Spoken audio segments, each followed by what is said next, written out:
kind of, it's back a little bit, and you're kind of, he's lecturing. He's a lecturer. He's lecturing me. The next sign is water. We all know water. Water. People usually take the W. Put it on there. The next sign is splash. And in here we're just signing splash. You're splashing the water, but you can also sign splash, splash, splash. If your child is sitting in the tub and they're doing this, you imitate them. You are splashing, splash, splash, splash. If you're just talking about splashing, then you can just sign splash. Like if I were to drop this and the water would splash, then I would, or the juice would splash, I would sign splash. Okay. Or if they spilled their milk, this milk splashed all over the table. The next sign is washcloth, or wash your face. That's this. You can also use this for washcloth. And you can sign cloth.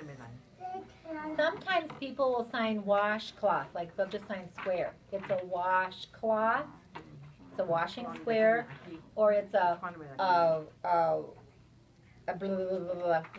wash or a washcloth. This is the sign for cloth. Remember the sign we use for clothes? Cloth, yeah. So you have to pick which one you want to use. Do I want to use washcloth? Do I want to use washcloth? Washcloth. So you pick, you decide which one you want to use, and just be consistent with it.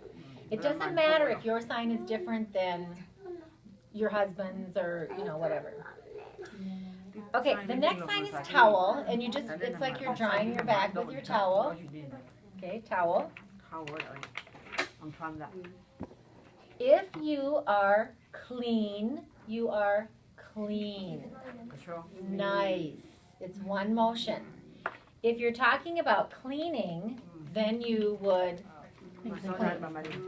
like your arms are dirty, you need to wash them, you need to clean them.